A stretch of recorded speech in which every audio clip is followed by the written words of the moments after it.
Hello everyone, I am Ajay Kumar Singh, lecturer राजकीय polytechnic Vaishali. आप लोगों के सामने एक क्वेश्चन है एसएफडी एंड बीएमडी का। ये कैसे आपको अप्रोच करना है, कैसे सॉल्व करना है इस क्वेश्चन को, उसका हम आइडिया बनाएंगे। आपको पूरे वन बाय वन करके प्रोसेस बता रहे हैं कैसे इसको हमको टैकल करना है। चलिए तो हम स्टार्ट करते हैं। देखिए ये जो क्वेश्चन है इसमें आपको देख के लग रहा है कि यहाँ सपोर्ट ओनली वन साइड है, ओनली लेफ्ट साइड, और ये पूरा फिक्स्ड सपोर्ट है। बिकॉज ये ओनली फिक्स सपोर्ट होना भी पड़ेगा, वन साइड है, इसलिए अगर इसमें रोलर या हिंज दे देंगे तो ये इधर गिर जाएगा। तो इसलिए only and only one option है यहाँ पे, फिक्स्ड होना चाहिए। और ये तो फिक्स रहता है वन साइड, तो इसको बोलते हैं कैंटिलीवर बीम। तो ये किसका प्रॉब्लम है? कैंटिलीवर बीम प्रॉब्लम है। तो इस जो बीम है इसमें लोडिंग दिया हुआ है। देखिए यहाँ पे 0 से लेके 4 मीटर तक यूडीएल है, यूनिफॉर्मली डिस्ट्रीब्यूटेड लोड का है, इसको यूडीएल बोलते हैं। और 4 मीटर के बाद यहाँ पे एक पॉइंट लोड है जिसका वैल्यू 10 किलो न्यूटन है। और ये जो ये जो है ये कौन सा है? ये फ्री है। ये यहाँ पे लास्ट में कोई सा लोड नहीं दिया गया है, ठीक है। तो सबसे पहले हमको इसमें क्या करना पड़ेगा? सबसे पहला बात तो होता है कि हमको फ्री वाली डायग्राम बनाना होता है, या जो रिएक्शन फोर्सेज है, जो सपोर्ट्स रिएक्शन है वो निकालना होता है। तो यहाँ पे देखिए ये फिक्स सपोर्ट है। फिर उसके बाद मोमेंट कितना लग रहा है, रेजिस्टिंग मोमेंट, वो निकालना होता है। तो हम वो बनाते हैं। देखिए अगर इस बीम का हम फ्री बॉडी डायग्राम बनाएंगे तो ये किस टाइप से दिखेगा। ये तो है सपोर्ट है, ये सपोर्ट वाला पार्ट है। तो यहाँ पे देखिए ये बीम है इस टाइप से, ये यूडीएल, ये पॉइंट लोड 10 किलो न्यूटन का, ये 2 मीटर फ्री इन है, ये 4 मीटर। और यहाँ पे ये जो फिक्स वाला पार्ट है, ये जो फिक्स है अंदर में इनबिल्ट है, बिल्ट इन बीम भी इसी को बोला जाता है। तो इस पे एक वर्टिकल रिएक्शन फोर्स लगेगा। चलिए हम इसका नाम देते हैं कुछ। ये पॉइंट ए है, ये बी है और ये सी है। तो आर ए वर्टिकल और आर ए हॉरिजॉन्टल लगेगा, ठीक है। और एक दूसरा, जैसे देखिए अगर ये सिंपली ऐसे रहता तो ये तो अगर फोर्स लगेगा ओनली वर्टिकल और ये हॉरिजॉन्टल, तो ये बीम तो यूं ऐसे, जैसे अगर फिक्स है यहाँ पे ये बीम है तो ये ऐसे गिर जाएगा। तो ये इसको, ये जो ऐसे रोटेट होगा, ये ऐसे गिरने लगेगा, तो इसको रजिस्ट करने के लिए, रोकने के लिए, ये जो बीम ऐसे गिरेगा, ये जो यहाँ पे ये ऐसे गिरेगा, यहाँ पे ऐसे बीम है, तो उसको रजिस्ट करने के लिए, रोटेट करने के लिए एक रजिस्टिंग कपल लगेगा। यहाँ ये रजिस्टिंग कपल, जिसको एमआर, मोमेंट ऑफ रेजिस्टेंस बोलते हैं, मोमेंट ऑफ रेजिस्टेंस। तो ये 3 यहाँ पे अननोन है हमारे पास। कितना अननोन हुआ मेरे पास? 3 अननोन है। तो तीनों का वैल्यू कैसे निकालेंगे? जैसे देखिए जो हॉरिजॉन्टल फोर्स जो लग रहा है, हॉरिजॉन्टल रिएक्शन फोर्स जो है वो कितना होगा? Because there is no any external horizontal force, external horizontal force कोई नहीं है, इसलिए आर ए एच का वैल्यू, आर ए एच का वैल्यू कितना हो जाएगा? 0। आर ए वर्टिकल का वैल्यू कितना होगा? आर ए वर्टिकल का वैल्यू कितना होगा? जितना पूरे हम क्या करेंगे इसके लिए, summation of forces in vertical direction को 0 करेंगे, तो इससे हमको पता चल जाएगा कितना होगा। तो आर ए वर्टिकल कितना है? अपवर्ड है, तो इसलिए हम इसको पॉजिटिव ले रहे हैं। और ये इसका इंटेंसिटी कितना है? 4 किलो न्यूटन पर मीटर, 4 किलोमीटर पर मीटर है, ये 4 मीटर तक है। तो और ये ऊपर से नीचे की तरफ होगा। हम ऑलरेडी पिछला अपना लेक्चर में बताया था आपको, ये अगर यूडीएल होता है तो उसको हम पॉइंट लोड में कैसे बदलते हैं। तो वनली जितना दूर तक फैला होता है और जितना इसका इंटेंसिटी होता है उससे मल्टीप्लाई कर देते हैं, बिकॉज ये यूडीएल है। यही अगर यूवीएल होता तो हम ट्रायंगल का एरिया लेते हैं, यूडीएल रहता है तो हम रेक्टेंगल का एरिया लेते हैं। तो यानी 4 × 4, और ये 10 है नीचे की तरफ। इस पर कोई और फोर्स लग रहा है क्या वर्टिकल डायरेक्शन में? नहीं लग रहा है, तो इसलिए समेशन 0। इसलिए आर ए वर्टिकल कितना आ जाएगा हमारे पास? पूरे करें 26 किलो न्यूटन। ये जो आर ए वर्टिकल का जो वैल्यू होगा वो 26 किलो न्यूटन होगा। आर ए हॉरिजॉन्टल हमारा आ गया 0। और मोमेंट ऑफ रेजिस्टेंस कितना होगा? मोमेंट ऑफ रेजिस्टेंस निकालने के लिए हमको क्या करना पड़ेगा? हमको नेट मोमेंट, ये जो पॉइंट है पॉइंट ए, वहाँ पे नेट मोमेंट कितना लग रहा है वो हम निकालेंगे। नेट मोमेंट एट पॉइंट ए। तो कैसे निकलेगा हम लोग को बता देते हैं। हम क्लॉकवाइज जो मोमेंट होता है उसको हमेशा पॉजिटिव लेते हैं, एंटी क्लॉकवाइज को नेगेटिव लेते हैं। ये ऐसे आपके इच्छा पे डिपेंड करता है। तो हम इसको यहाँ पे हम बैठ के देख रहे हैं। तो देखिए यहाँ पे कितना मोमेंट आएगा, किस किस की वजह से मोमेंट आएगा। इस फोर्स की वजह से तो नहीं आ पाएगा बिकॉज ये इसी पॉइंट से पास कर रहा है, इसलिए इसका मोमेंट आर ए वर्टिकल का वजह से जो मोमेंट होगा वो 0 आ जाएगा। और ये बचा दो फोर्स, एक ये यूडीएल वाला, तो यूडीएल का वैल्यू कितना होगा 16 बिकॉज 4 और ये 4, तो इसको 4 को हम अगर पॉइंट में बदलेंगे तो ये क्या हो जाएगा 16 4 × 4। ये तो लोड का वैल्यू फोर्स का वैल्यू होगा, लेकिन इसके वजह से मोमेंट कितना होगा, ये हमेशा मिड पॉइंट पे होता है यूडीएल की वजह से आपको पता है। तो 4 × 4 × 2। और ये किस टाइप से लगेगा, यहाँ से अगर हम देखें, हम यहाँ पे अगर खड़े हैं और ये देखें ये फोर्स किधर से घुमा रहा है, ये किस डायरेक्शन में घुमा रहा है, क्लॉकवाइज घुमा रहा है। ये 10 किलोमीटर किस डायरेक्शन में दिखा रहा है, ये भी क्लॉकवाइज डायरेक्शन में रोटेट करा रहा है। ठीक है, तो यानी हम क्लॉकवाइज को पॉजिटिव ले रहे हैं, तो यहाँ पॉजिटिव ले रहे हैं, इसको ये 10 वैल्यू है और इसमें मूवमेंट कितना होगा, कितना दूरी पे लग रहा है, ये 4 मीटर पे लग रहा है। तो ये 4 पूरा वैल्यू कितना आ जाएगा 1632 और ये 72 किलो न्यूटन मीटर। देखिए पॉजिटिव आया यानी ये क्लॉकवाइज डायरेक्शन में आ रहा है, पॉजिटिव है यानी क्लॉकवाइज डायरेक्शन में है। तो ये नेट मोमेंट एट पॉइंट ए है, ये नेट मोमेंट एट पॉइंट ए है, लेकिन ये रजिस्टिंग मोमेंट कितना होगा, रजिस्टिंग मोमेंट या मोमेंट ऑफ रेजिस्टेंस बोलते हैं इसको। ठीक है, मोमेंट ऑफ रेजिस्टेंस भी इसी को बोलते हैं। तो वो कितना आ जाएगा, इसके उल्टा लगेगा। हमेशा मोमेंट ऑफ रेजिस्टेंस अगर हर एक्शन का क्या होता है, अपोजिट एंड इक्वल डायरेक्शन होता है, अमाउंट इक्वल होता है पर एक्शन अपोजिट डायरेक्शन में होता है। तो ये नॉन पॉइंट इधर क्लॉकवाइज है तो ये एंटी क्लॉकवाइज लगेगा, यही 72 किलो न्यूटन मीटर का। ठीक है, तो मोमेंट ऑफ रेजिस्टेंस का कितना आ जाएगा 72, बिकॉज हम यहाँ उल्टा डायरेक्शन लगा लिए इसलिए माइनस लगाने का जरूरत नहीं है। ठीक है, अगर सेम इस डायरेक्शन में लगाएंगे तब माइनस। अगर डायरेक्शन हम देखिए यहाँ उल्टा दिखाएं, डायरेक्शन एंटी क्लॉकवाइज दिखाया है, यहाँ क्लॉकवाइज था, यहाँ एंटी क्लॉकवाइज दिखाया है, इसलिए हमको माइनस लगाने का जरूरत नहीं है। ठीक है, क्योंकि ये मोमेंट ऑफ रेजिस्टेंस है। और नेट मोमेंट अगर पूछे कि पॉइंट ए पे कितना है तो 72 किलो न्यूटन क्लॉकवाइज, लेकिन रजिस्टिंग मोमेंट पूछे तो 72 kilo newton anticlockwise, 72 kilo newton metre, sorry 72 kilo newton metre. देखिए ये रिएक्शन फोर्स कैसे निकालते हैं उतना आपको समझ में आया फ्रेंड्स, इतना आपको समझ में आ गया होगा। अब हम क्या करते हैं कि इसका shear force and bending moment diagram draw करना स्टार्ट करते हैं। इसके लिए हमको ये स्पेस का जरूरत पड़ेगा, इसलिए हम स्पेस को इरेज कर देते हैं। आप लोग वीडियो पॉज करके लिख लीजिएगा।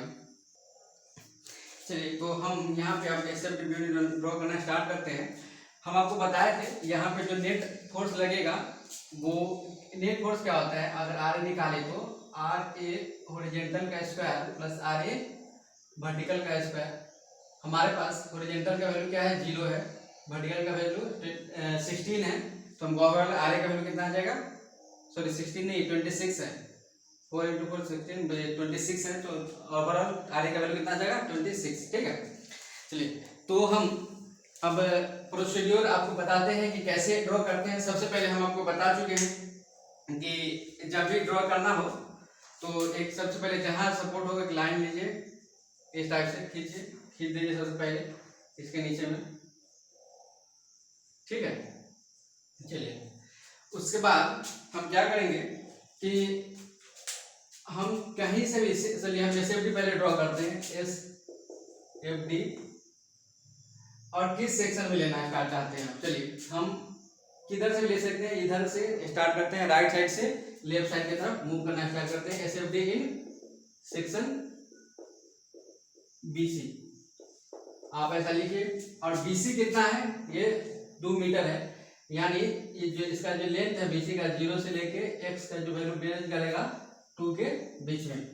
ठीक है, हम सबसे पहले आपको बताए हैं या पता है, नहीं तो सबसे पहले यहाँ देखिए, सबसे पहले क्या करते हैं हम एक सेक्शन लेते हैं, कट करते हैं। तो ये सेक्शन लिए तो ये जो सेक्शन होगा एक लेफ्ट साइड होगा एक राइट साइड होगा, तो हम जिधर से भी चाहते हैं उधर से ड्रॉ कर सकते हैं। कोई हमारा मेन ये वाला है, हम इधर से भी ले सकते हैं, कोई दिक्कत नहीं, उससे भी आसानी से आ जाएगा। तो चलिए हम ये जो सेक्शन लिए ड्रॉ किए, ये सी सेक्शन यहाँ है, ये x डिस्टेंस पे लेते हैं x। और हम आपको बता चुके हैं कि अगर हम राइट साइड वाला पार्ट लेते हैं, अगर हम राइट साइड वाला पार्ट लेते हैं तो हम शियर फोर्स ऊपर की तरफ दिखाते हैं, शियर फोर्स ऊपर की तरफ दिखाते हैं। इसके अंदर कोई और फोर्स लग रहा है क्या? यहाँ पे नहीं लग रहा है, ये पॉइंट सी है, नहीं लग रहा है। तो अगर हम यहाँ पे शियर फोर्स क्या होता है? Net vertical force acting on the beam either from left side या right side of the section. Shear force is defined as the net vertical force at any cross section. Suppose कीजिए हम यहाँ पे ले रहे हैं net vertical force at any cross section at the left या right side of the section। हम जिस सेक्शन पे जहाँ भी shear force निकालना चाहते हैं तो वहाँ पे उस सेक्शन के लेफ्ट या राइट साइड में नेट वर्टिकल फोर्स कितना होगा, उसी को हम shear force बोलते हैं। तो shear force net vertical force, अगर हम इसको बैलेंस करेंगे तो क्या है, हमेशा कोई भी सिस्टम होता है हमारे साथ क्या होता है, इक्विलिब्रियम में होता है। हम मान के चलते हैं कि हमारा जो पूरा ये सिस्टम है इक्विलिब्रियम में है। ऐसे भी आप घर बनाते हैं, बीम यूनिट बनाते हैं, क्या इक्विलिब्रियम के लिए बनाते हैं ना, कि ऐसा बनाते हैं कि घर है तो घर चल रहा है, ऐसा तो नहीं है। तो हम इक्विलिब्रियम में है, तो इक्विलिब्रियम में है तो नेट फोर्सेस, उसके लिए कंडीशन होता है net summation of vertical forces 0 होता है और net moment should be also 0। तो वर्टिकल को 0 करेंगे तो यहाँ पे ओनली एक शियर फोर्स है, उसके अलावा कोई फोर्स है क्या? नहीं। तो इससे आपको क्या पता चला, शियर फोर्स का वैल्यू कितना है? 0। यानी इस जो सेक्शन है बीसी सेक्शन में, ये जो हमारा बीसी सेक्शन है ये वाला, इसमें नेट शियर फोर्स का वैल्यू कितना है? 0।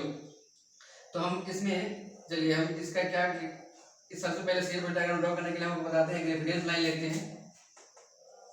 शियर फोर्स डायग्राम के लिए एक रेफरेंस लाइन लेते हैं जिसका वैल्यू हम यहाँ पे मान लेते हैं कि ये 0 है। तो उसके बाद क्या करते हैं कि हमको पता चल गया कि यहाँ से लेके यहाँ तक वैल्यू कितना है? 0 वैल्यू। शियर फोर्स का वैल्यू कितना है? 0 है। तो कैसे आएगा ये? ऐसे आएगा। हम इस सेक्शन में हमारा काम हो गया, बिकॉज हमको यहाँ से पता चल रहा है ना पूरा। अगर सेक्शन अब जहाँ भी लीजिए, बिकॉज यहाँ पे तो कोई मतलब ही नहीं है ना, कोई फोर्स ही नहीं, 0 आ रहा है। तो हम दूसरा लेते हैं shear force diagram in SFD in section. देखिए ये शियर फोर्स डायग्राम जो हम ले रहे हैं अब, वो सेक्शन बी ए बी में लेंगे अब, ठीक है। इन सेक्शन ए बी, यहाँ देखिए ए बी, और ए बी का वैल्यू कितना है, सॉरी ए बी का, हाँ ए बी का ये जो रेंज कितना है, 0 से लेके x कितना 4 मीटर तक, ये 4 है। तो 0 से लेके 4 तक कहीं भी हम निकाल सकते हैं शियर फोर्स।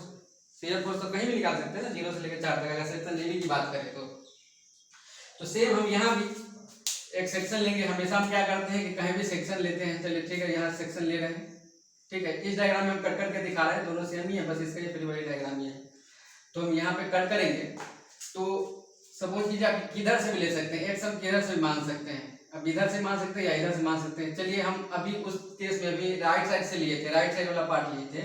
अभी यहाँ पे सेक्शन ए बी में राइट साइड वाला पार्ट लिए थे, अभी हम आपको लेफ्ट साइड वाला पार्ट लेके दिखाते हैं, ठीक है। चलिए एक्स का वैल्यू हम मान लेते हैं इधर है, यहाँ से लेके इधर बढ़ रहा है। तो राइट साइड का पार्ट लेंगे तो हमारा कैसा बनेगा बीम, देखिए ये बीम है, हम यहाँ पे कट किए हैं, ये एक्स डिस्टेंस पे हम ले रहे हैं, ये सेक्शन यहाँ पे कट किए हैं। तो आपको बताए थे कि अगर हम लेफ्ट साइड वाला पार्ट लेंगे, कौन सा पार्ट ले रहे हैं यहाँ पे, लेफ्ट वाला पार्ट ले रहे हैं। यहाँ पे कौन सा लिए थे, राइट। हम अगर राइट लेते हैं तो शियर फोर्स ऊपर लगा रहे थे, लेफ्ट लेते हैं तो हम बता चुके आपको शियर फोर्स हम लेफ्ट साइड लेते हैं। ये हमारा मेथड है, इससे आपको इजीली ड्रॉ हो जाता है। बस पॉजिटिव वैल्यू आया, पॉजिटिव लिखने का होता है इसके बाद, नहीं तो ज्यादा चीज सोचने का नहीं होता है इसके बाद। इसमें यहाँ पे ये है यूडीएल है, जिसका वैल्यू इंटेंसिटी कितना है, 4 किलोमीटर पर मीटर। और यहाँ पे देखिए ये आर ए का वैल्यू कितना है, 26 किलोमीटर। और ये जो मोमेंट ऑफ रेजिस्टेंस का वैल्यू है ये 72 किलोमीटर है, 72 किलोमीटर पर मीटर। इसमें कोई और फोर्सेज आपको दिख रहा है क्या, नहीं दिख रहा है, ठीक है। तो हमको भी निकालना है शियर फोर्स। तो शियर फोर्स के लिए हम क्या करते हैं, शियर फोर्स के लिए हम हमेशा वर्टिकल फोर्सेस का समेशन करते हैं। चलिए यहाँ भी करते हैं, और हम राइट साइड लिए हैं इसलिए हमेशा हम बार बार रिपीट कर रहे हैं ये बात, राइट साइड लिए नीचे लिखे हैं। तो हम summation of vertical forces in balance करते हैं, और ये कौन सा सेक्शन ये है लेफ्ट साइड। तो यहाँ पे नीचे से ऊपर कितना फोर्स है, ये 26 किलो न्यूटन का है, तो पॉजिटिव है नीचे से ऊपर, ये 4 किलो न्यूटन फोर्स है। कितना डिस्टेंस में लग रहा है x, और x का वैल्यू कितना वेरी कर रहा है 0 से लेके 4 तक। तो अभी हम कितना लिखेंगे 4x, ये ऊपर से नीचे लग रहा है तो निगेटिव 4x। अब कौन सा फोर्स लग रहा है, उसके बाद एक शियर फोर्स लग रहा है ऊपर से नीचे माइनस शियर फोर्स। अब कोई फोर्स है क्या, नहीं कोई फोर्स नहीं है, क्या है मोमेंट है। तो मोमेंट बैलेंस के समय मोमेंट, जब तो फोर्स का बैलेंस कर रहे हैं इसलिए हम नहीं लेंगे। तो शियर फोर्स का वैल्यू कितना आ जाएगा यहाँ से -4x इंटू +26। देखिए ये हमारा शियर फोर्स का वैल्यू आ गया, शियर फोर्स आ गया ना उतना हमारे पास। तो देखिए इसको क्लियरली आपको दिख रहा है ना, -4x + 26 है। तो अगर हमको शियर फोर्स का ये इक्वेशन आ गया, अब इस इक्वेशन से आपको अब बहुत सारे क्वेश्चंस को सॉल्व कर सकते हैं। अगर बाय द वे क्वेश्चन में आपको ये पूछ दिया find the value of that point in the section A B where the value of shear force is 0, अगर ऐसा करके पूछे तो इसको क्या करना है, आपको इसको 0 से इक्वेट कर देना है ये क्वेश्चन।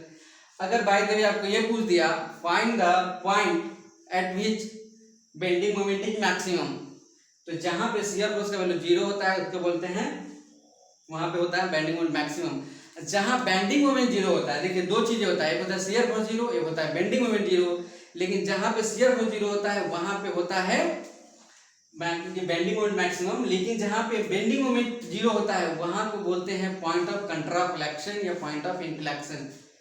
आप ध्यान रखिएगा ये बात। देखिए हम ये बात बता दें आपको, ये ऑब्जेक्टिव क्वेश्चंस में आते रहते हैं, या ऐसे ही अगर सपोज कीजिए आपको पूरे कन्वेंशनल न्यूमेरिकल दिया हुआ है गेट टीएस पीएसयू जहां भी, तो अगर वहां पे एसएससी जेईई में अक्सर आते रहता है, तो वहां पे क्या करना है आपको शियर फोर्स 0 करना है फॉर मैक्सिमम बेंडिंग मोमेंट के लिए, पॉइंट ऑफ कंट्राफ्लेक्शन के लिए बेंडिंग मोमेंट को 0 करना है, बेंडिंग मोमेंट के इक्वेशन को।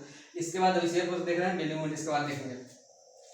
तो चलिए इसके बाद हमको निकालना है शियर फोर्स। हमको यहाँ तक तो पता हो गया, यहाँ 0 यहाँ 0, यहाँ से लेके यहाँ तक 0 है, लेकिन ये सेक्शन में कितना है शियर फोर्स। तो चलिए हम ये वाला पार्ट यहाँ लिख देते हैं।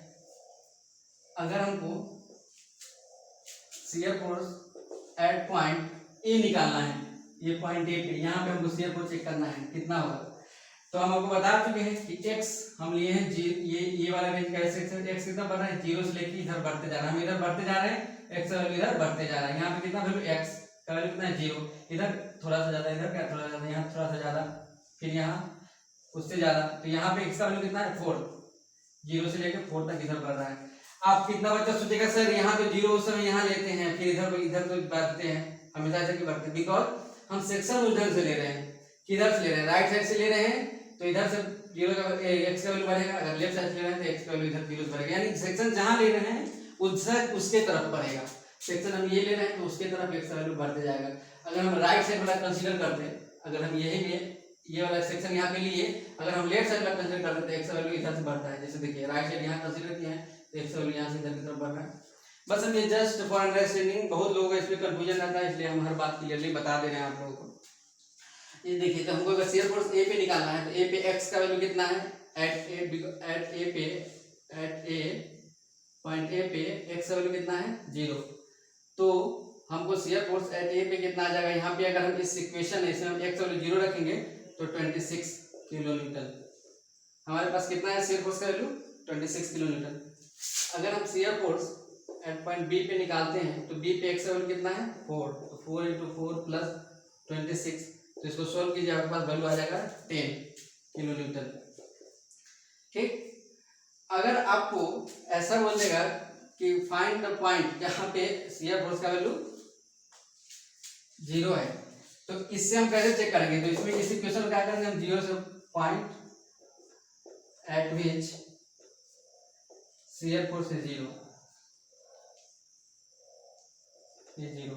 देखिए इससे हम बताते हैं इसमें कैसे निकालते हैं। तो -4x + 26 = शियर फोर्स को हम 0 से इक्वेट कर देंगे, तो -4x = -26, x का वैल्यू कितना आ जाएगा 26/4, ये देखिए 6.5, ये इतना मीटर आया हमारा x का वैल्यू। हमारा तो ये 4 मीटर ही है, अब वो दिखा रहा है 6.5 के बाद आएगा सॉरी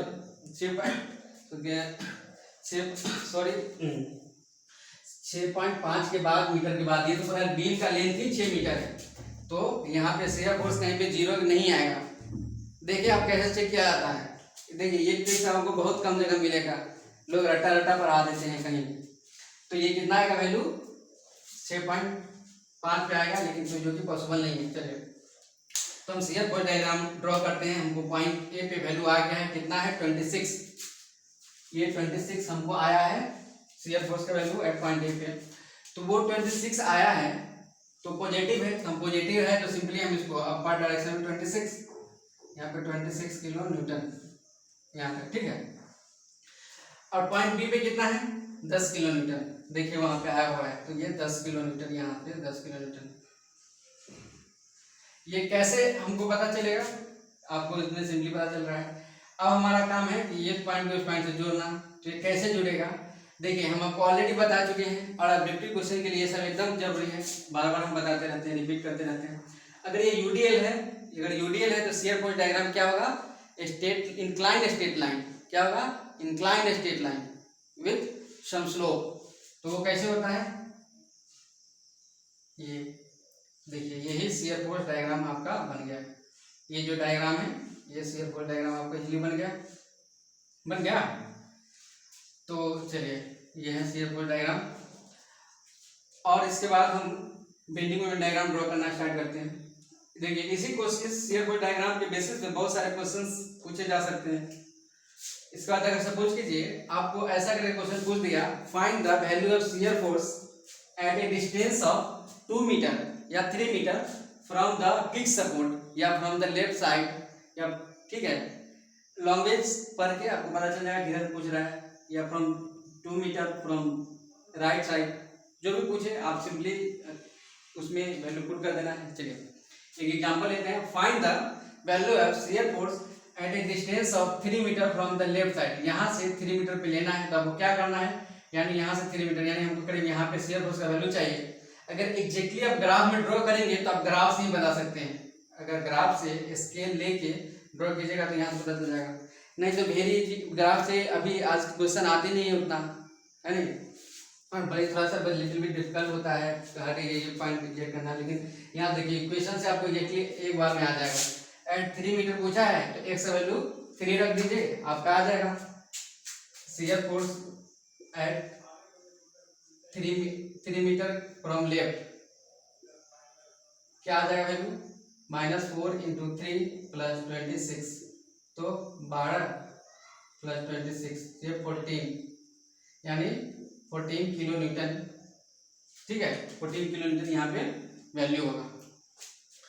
तो हम ये सब आपको बताए हैं। चलिए अब हम बेंडिंग मोमेंट डायग्राम ड्रॉ करना स्टार्ट करते हैं। आप लोग इसको वीडियो पॉज करके लिख लीजिए या स्क्रीनशॉट ले लीजिए, जैसे करना है, हम इसको इरेज कर दे रहे हैं।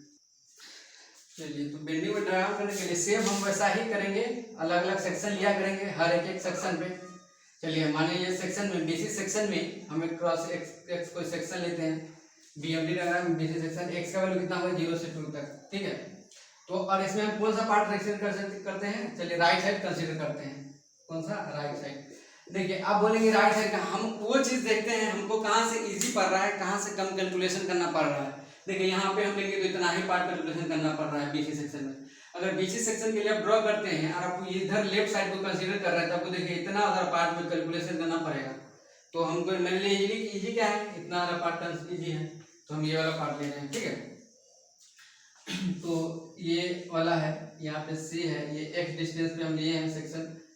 और हम आपको बताए हैं जिस तरीके से शियर फोर्स डायग्राम में हम राइट साइड लेते हैं तो ऊपर की तरफ हम शियर फोर्स को अज्यूम करते हैं कि ऊपर की तरफ सेक्शन कट करने पे हमारा शियर फोर्स का वैल्यू आएगा, हम यही अज्यूम करते हैं ना। लेकिन अब यहाँ बेंडिंग मोमेंट में हम अज्यूम करते हैं कि जो हम सेक्शन कट किए हैं उसके बाद हमारा जो बेंडिंग मोमेंट का वैल्यू है वो क्लॉकवाइज आएगा, हम ऐसा अज्यूम करते हैं, ठीक है। तो अब हम इसमें और भी कोई मोमेंट नहीं लग रहा है, तो अब हम यहाँ पे बेंडिंग मोमेंट निकालने के लिए हम क्या करते हैं, समेशन ऑफ मोमेंट जहाँ पे कट करते हैं, जैसे ये पॉइंट है, ये पॉइंट यहाँ पे जहाँ जिस सेक्शन पे हम कट करते हैं एट एक्स सेक्शन में हम क्या करते हैं 0 से इक्वेट करते हैं। यहाँ पे कितना मोमेंट का वैल्यू लग रहा है, बस ओनली एक बेंडिंग मोमेंट यही है, और कोई वैल्यू है क्या, नहीं, तो क्या है 0, यानी net bending moment in section क्या है 0 है। इसमें एक्स पे कोई डिपेंड ही नहीं कर रहा है, बिकॉज जितना भी दूर पे है जीरो से लेकर यहाँ तक 2 मीटर है, पूरे के पूरे 2 मीटर में क्या है, बेंडिंग मोमेंट का वैल्यू 0 है। यानी अगर हम बेंडिंग मोमेंट डायग्राम ड्रॉ करना स्टार्ट करते हैं, चलिए जाकर देखिए बेंडिंग मोमेंट डायग्राम हम ड्रॉ कर रहे हैं। चलिए देख लेते हैं आपको दिख रहा है कि नहीं दिख रहा है। थोड़ा सा इसको ऊपर ले लेते हैं।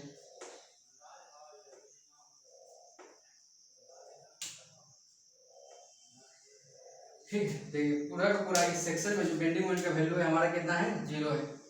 बेंडिंग मोमेंट का वैल्यू क्या है, 0, तो 0 ये बेंडिंग मोमेंट डायग्राम।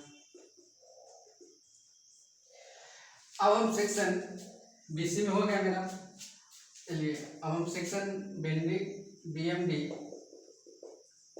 इन सेक्शन एवी लेते हैं, तो देखते हैं क्या आता है। एवी में एक्स का वैल्यू कितना है, 4 मीटर है। तो हमेशा ये लिख दिया कीजिए। देखिए अगर आप कन्वेंशनल क्वेश्चन आपको बना रहे हैं, जिस तरीके से हम लिख रहे हैं, तो अगर सपोज ये 20 मार्क्स का क्वेश्चन है, एक नंबर नहीं काटेगा आपको। जो एवेल्युएटर होगा आपको एक नंबर नहीं काट सकता है, बिकॉज इसके अलावा कोई रास्ता ही नहीं बचता है कि कैसे लिखा जाए। तो अब हम यहाँ पे सेक्शन लेंगे, ये वाले पार्ट में यहाँ पे सेक्शन लेते हैं एक्स, और इस वाले पार्ट में देखिए हम इसमें कौन सा पार्ट कंसीडर करें, बताइए आप लोग खुद ही बता दीजिए। लेफ्ट, बिकॉज अगर हम इधर लेफ्ट वाला पार्ट कंसीडर करते हैं तो हमको इतना पार्ट में कंक्लूजन करना है, अगर राइट वाला लेते हैं तो इधर इतना वाला पार्ट कंक्लूजन करना है कि नहीं। ये तो फ्री है, यहाँ पे तो कोई डिपेंड नहीं करेगा, लेकिन यहाँ पे ये वैल्यू भी आ जाएगा, इसको ये भी लेना पड़ेगा। यहाँ पे वेरी इजी है, यहाँ पे दोनों खैर दोनों सेम ही वैल्यू है, इसको कंसीडर कीजिए तब, चाहे इसको कंसीडर कीजिए कल, दोनों सेम ही आएगा आपको। तो चलिए हम इसमें लेफ्ट साइड कंसीडर करते हैं। यहाँ पे सेक्शन लेने के बाद लेफ्ट साइड कंसीडर किए हैं, तो लेफ्ट एक वैल्यू है 26 किलोन्यूटन का, जो रिएक्शन सपोर्ट लग रहा था। एक मोमेंट ऑफ रेजिस्टेंस जो था यहाँ पे 72 किलोन्यूटन मीटर का था। देखिए अब इसका रोल आएगा बेंडिंग मोमेंट वाले में, और यहाँ पे जो होता है यूडीएल लोड होता है एट ए डिस्टेंस एक्स, ठीक है। और जो बेंडिंग मोमेंट हम बताए, देखिए बेंडिंग मोमेंट हम मान लेते हैं यहाँ पे राइट साइड लिए थे तो माने थे कि क्लॉकवाइज लग रहा है, लेकिन हम लेफ्ट साइड मान लेंगे तो मानेंगे कि हम बेंडिंग मोमेंट हमारा एंटी क्लॉकवाइज लगेगा। इंटेंसिटी ठीक है, इसका इंटेंसिटी 4 किलोमीटर मीटर है। आप ये वन पॉइंट बाई पॉइंट करके लिखा कीजिएगा, आपको एकदम एग्जैक्ट नंबर मिलेगा। तो चलिए हम क्या मानते हैं कि जो पॉइंट है जहाँ जो क्रॉस सेक्शन लेते हैं ये एक्स वाला, उस पॉइंट पे हम बैठ के बोलते हैं, उस पॉइंट पे हम क्या करते हैं, बेंडिंग मोमेंट उस पॉइंट पे हम 0 क्रिएट करते हैं। ठीक है, बेंडिंग मोमेंट डायग्राम ड्रॉ करने के लिए। तो चलिए यहाँ पे बैठे हैं, ये बेंडिंग मोमेंट किस डायरेक्शन में उसको दिखा रहा है, एंटी क्लॉकवाइज डायरेक्शन में घुमा रहा है, तो एंटी क्लॉकवाइज को हम नेगेटिव मानते हैं, तो बाहर -72 सॉरी। अब उसके बाद ये 26 किलोमीटर की वजह से यहाँ पे हम बैठे, देखिए ये किस डायरेक्शन में उसको रोटेट किया, क्लॉकवाइज डायरेक्शन में। क्लॉकवाइज को हम मानते हैं पॉजिटिव। 26 डिस्टेंस कितना है, एक्स, एक डिस्टेंस पे लग रहा है बिकॉज हमें क्रॉस सेक्शन लिए हुए हैं। उसके बाद आ जाइए 4 किलोमीटर, तो 4 किलोमीटर का इक्विवेलेंट लोड कहाँ लगेगा, इसके बीच में लगेगा, तो ये कितना लगेगा 4 × x, तो वैल्यू हो जाएगा, हो गया 4x। कितना डिस्टेंस पे, x/2, तो वैल्यू चलिए, और एक ही डायरेक्शन में है, ये एंटी क्लॉकवाइज डायरेक्शन में है, तो ये तो माइनस होगा, तो 4 × x, और कितना दूरी पे है, x/2 पे, तो मोमेंट निकालने के लिए हम फोर्स को पर्टिकुलर डिस्टेंस से मल्टीप्लाई करते हैं। अब कोई मोमेंट बना क्या, ये क्या है, बेंडिंग मोमेंट, तो ये किस डायरेक्शन में माने हैं, एंटी क्लॉकवाइज। एंटी क्लॉकवाइज क्या मानते हैं, नेगेटिव, तो -0 इतना आपको समझ में आया फ्रेंड्स। हम आगे बढ़ते हैं, दिख रहा है कि नहीं, ठीक है दिख रहा है ना। देखिए -bm है, आपको नहीं दिख रहा होगा फिगर में, तो देखिए -bm बेंडिंग मोमेंट है। तो अगर हम बेंडिंग मोमेंट का वैल्यू निकालिए यहाँ से, कितना आ जाएगा, -4x²/2, ये -4x²/2 प्लस 26x - 72, ये हमारा बेंडिंग मोमेंट का इक्वेशन आ गया। अगर बाय द वे आपको न्यूमेरिकल वैल्यू है या फिर कन्वेंशनल वैल्यू है, उसमें मैंने ये पूछा गया हो, find the equation of bending moment in section A B, या पूरा पूछे, देखिए ये सेक्शन ए बी के लिए है ओनली, बिकॉज हम ए बी सेक्शन में लिए हैं। अगर ऐसा पूछता होता है कि find the equation of bending moment in the beam, अगर पूरा बीम भी लेना है, ठीक है, तो आप यहाँ पे कट करिए और इस साइड से ले लीजिए, इधर से लेफ्ट साइड से कंसीडर कीजिए, तब पूरा बीम के लिए एक ही बार में आ जाएगा आपका, पूरा बीम के लिए। और अगर इसमें यहाँ से कट किए हैं, तो अगर लेफ्ट साइड से, अगर सॉरी राइट साइड से लेते, तो ये जो बेंडिंग मोमेंट इक्वेशन जो आता, तो वो पूरा बीम के लिए होता। अभी ये जो इक्वेशन है only in section A B के लिए है, बिकॉज हम राइट साइड लेफ्ट साइड से कंसिडर किए हैं। अगर राइट साइड से कंसिडर किए होते तो पूरा बीम के लिए आ जाता है, एक ही बीम से हमारा काम निकल जाता। और एक्स का वैल्यू सिर्फ डिपेंड करता है एक्स का वैल्यू हम फिर कहाँ से ले रहे हैं, उस समय फिर हमको एक्स का वैल्यू यहाँ से लेना पड़ता और यहाँ से लेना पड़ता पूरा। वो सब सिंपल बात है, प्रैक्टिस करते रहिए, आपको खुद ही समझ में आ जाएगा सब।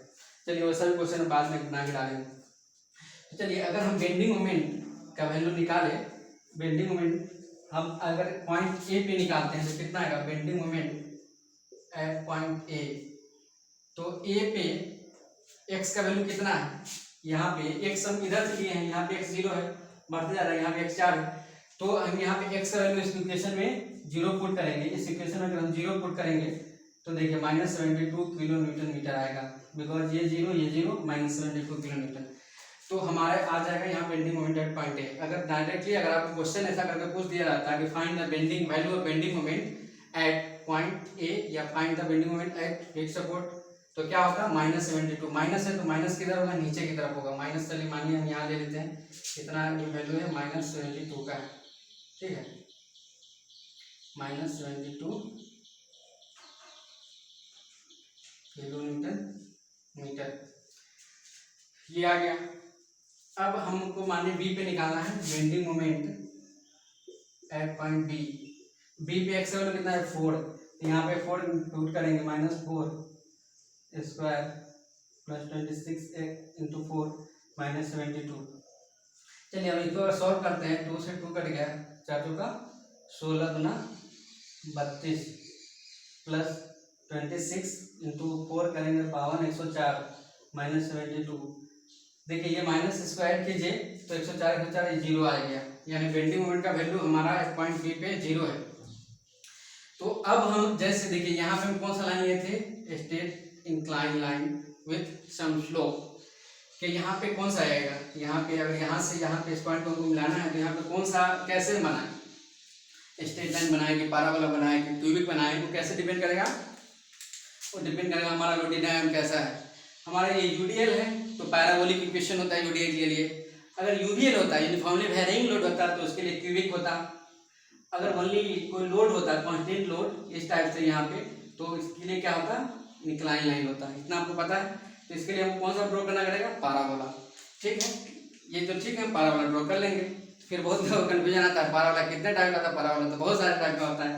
तो चलिए हम बताते हैं, अब लोगों को कन्फ्यूजन होगा अब हम कौन सा ये पैराबोला ड्रॉ करें ये वाला ड्रॉ करें।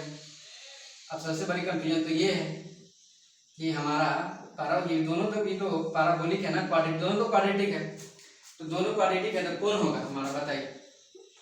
तो उसके लिए हम आपको बताते हैं, अब स्लोप चेक करना पड़ता है कौन होगा, ये तो बहुत लोगों को पता ही नहीं है। अब जाइए हम गारंटी देते हैं, जितना भी लोग हैं सब डायरेक्टली ड्रॉ कर देगा, बोलेगा ये होगा होगा नहीं। देखिए वो कहाँ से देखना है आपको, स्लोप।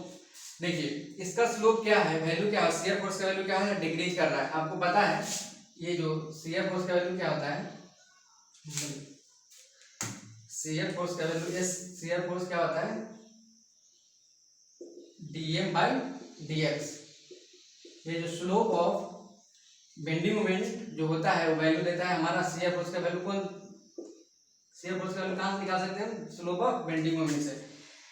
तो ये जो स्लोप है देखिए हम यहाँ से चेक करना है, यहाँ क्या हो रहा है डिक्रीज हो रहा है। तो जो डिक्रीज हो रहा है यहाँ वैल्यू शियर फोर्स का, तो यानी जो डिक्रीजिंग स्लोप वाला होगा वही होगा हमारा पैराबोलिक का। तुमको कैसे चेक करना है डिक्रीजिंग स्लोप वाला, देखिए ये सेम डिस्टेंस लेके यहाँ पे लिए, देखिए सेम इतना ही, जितना लेंथ है उतना ही लेंथ का लीजिए, यहाँ वैल्यू चेक कीजिए, यहाँ से पता नहीं चल रहा है उतना, ये सेम डिस्टेंस लीजिए, यहाँ से चलिए अब यहाँ से पता चलने लगा आपको क्या होगा। देखिए ये जो लेंथ है वैल्यू ये क्या डिक्रीज कर रहा है, ये लेंथ जो है यहाँ थोड़ा ज्यादा हो गया था, ठीक है। देखिए ये डिक्रीज कर रहा है, स्लोप का वैल्यू क्या डिक्रीज कर रहा है। लेकिन यहाँ पे देखिए सेम लेंथ लेंगे अगर हम, देखिए वैल्यू क्या हो रहा है इंक्रीज कर रहा है। यहाँ देखिए स्लोप का वैल्यू क्या हो रहा है इंक्रीज, ये क्या है, ये क्या है इंक्रीजिंग स्लोप, ये क्या है डिक्रीजिंग। तो हमारा कौन वैल्यू होगा, ये डिक्रीज कर रहा है इसलिए डिक्रीजिंग ये होगा हमारा, ये वाला सही है, ठीक है। हम इसको दोबारा से रख करके बना देते हैं तो आपको ये चीज फ्रेंड समझ में आ जा गया होगा। देखिए ये वैल्यू क्या हो रहा है, ये लेंथ डिक्रीज कर रहा है, डिक्रीज कर रहा है। इसलिए हमारा डिक्रीजिंग वाला होगा, ये वाला नहीं होगा, ये वाला हमारा नहीं होगा, ये वाला होगा। ठीक है, तो ये हो गया आपका shear force and bending moment diagram. अब देखिए इतना हम अच्छे तरीके से आपको बताए हैं, अब इतना इजी वे में कहीं बताया नहीं जा सकता है, तो आप लोग इसको प्रैक्टिस कीजिए फ्रेंड्स। जहाँ भी डाउट हो तो कमेंट सेक्शन में हमको कमेंट कीजिएगा। चलिए, थैंक यू।